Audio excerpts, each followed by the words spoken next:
What's up, guys? It's almost Thanksgiving, so let's go thrifting.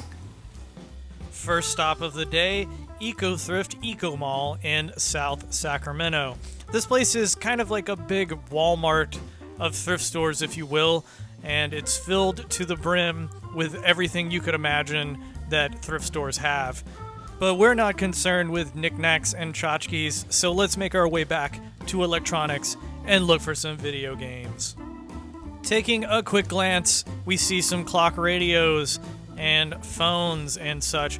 I thought this was kind of interesting. This is an old school cassette tape player, the flat kind. I don't know, I used to have one of those when I was a kid. Thought it was pretty neat. I used to have these books on tape that I would play when I was a kid over and over and over again, and you'd have to flip them over, and it's just a really weird thing to explain to somebody who has never grown up with a cassette tape. I know some of you out there are like, what is a cassette tape? Anyway. Now here's something else I really enjoy, old vintage keyboards, and specifically I love old vintage synths. It's a Casio CA100 there.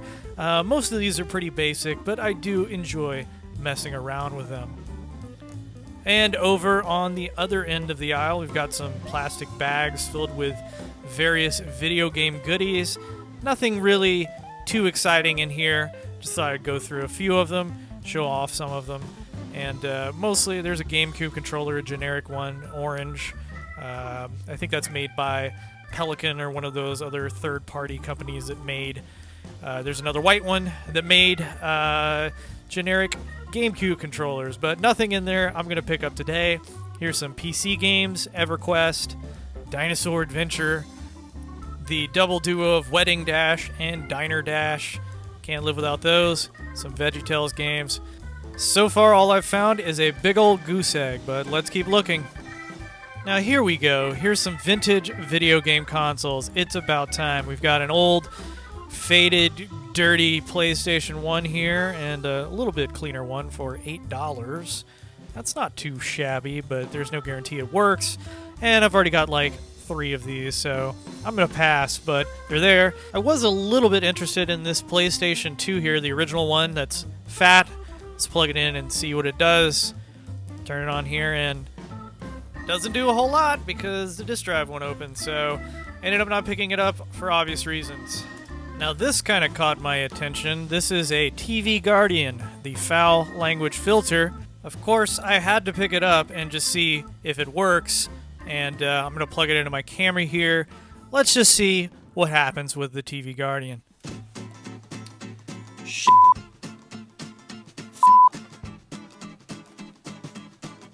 Holy shit, this fucking thing works! So I just went on my lunch break to Goodwill for their Columbus Day sale, and I picked up a copy of, in the original long box, Skeleton Warriors. Price tag there says $10.19. I actually got it for half off, so it was $5. Not too shabby. Here's my receipt.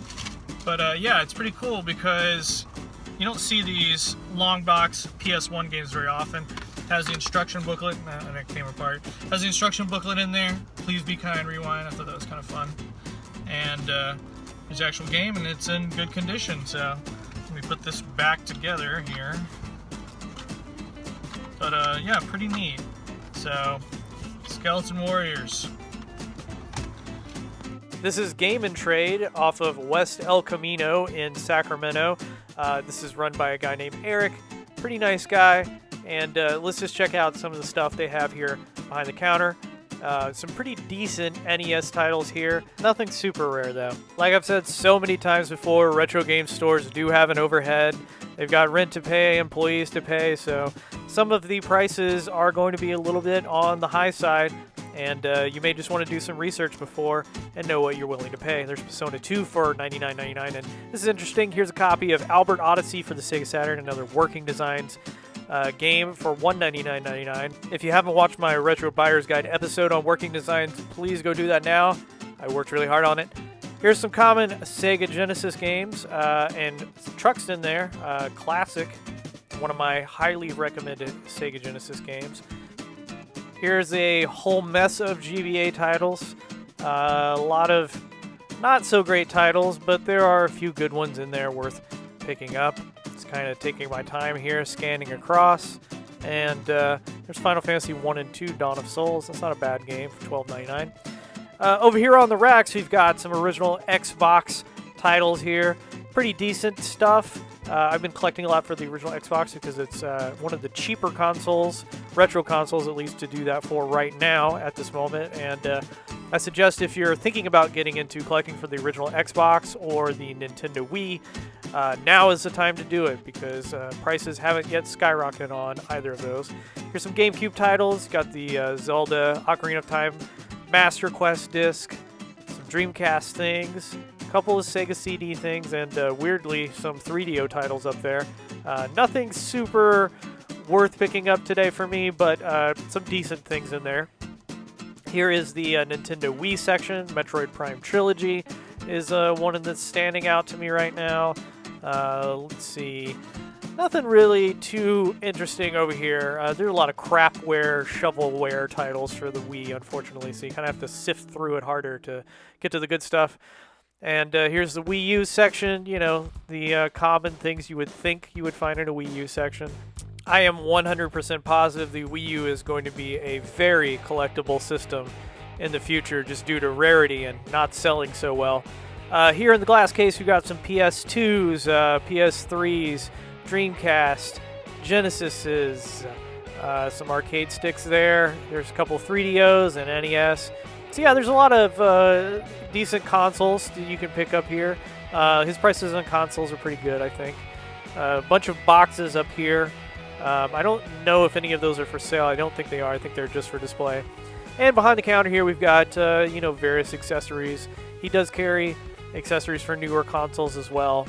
So if you're looking to do that, kind of what the big thing with this place is Eric does console repairs. So if your console stops reading disc or the video output stops working on it, he can diagnose it and in a lot of cases fix it. Here's the PS1 section here toward the front of the store, and mostly common titles. Again, nothing that I really wanted to pick up today. PSP, Vita up here at the top. So yeah, he's got a little bit of everything, and depending on what you're looking for, I definitely recommend doing some research beforehand so you know what you're willing to pay. But he does have a good selection of retro games and some newer titles if you wanted to pick up both while you're there. He also has some 360 games over here on the wall toward the front of the store. Xbox One, there's a PlayStation 3 kiosk. Here is where most of his new games are. They're in a glass case.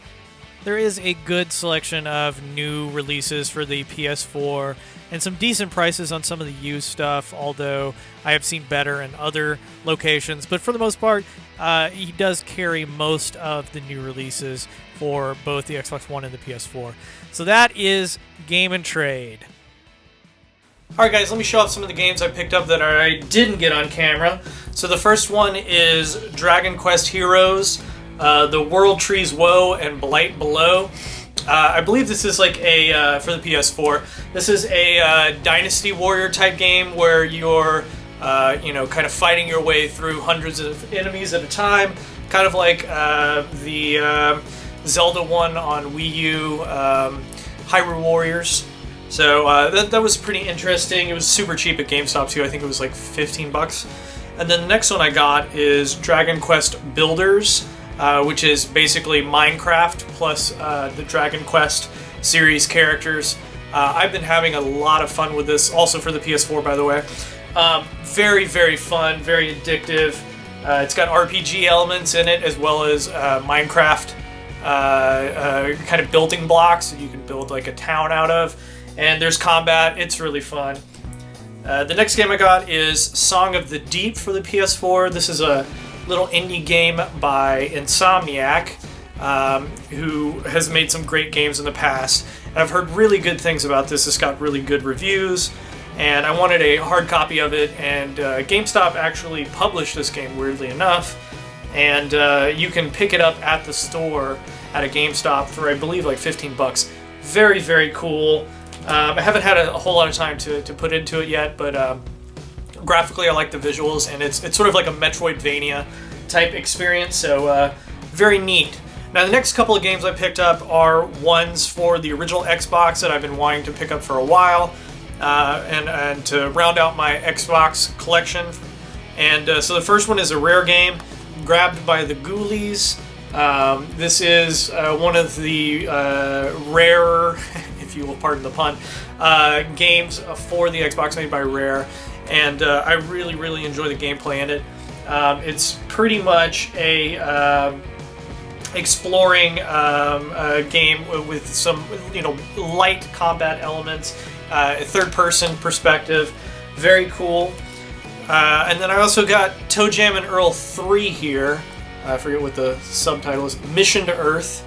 And this is what the Dreamcast game would have, closer to what the Dreamcast game would have been. I think this one changed a lot in the end. And but had the Dreamcast game come out, it would have been like this game. Third-person perspective, exploring a world. Very cool, though, that I got that. And then finally, I got a copy of Wario Land Shake It for the Wii. And I haven't had a chance to play this one yet, but I love all of the Wario Land games.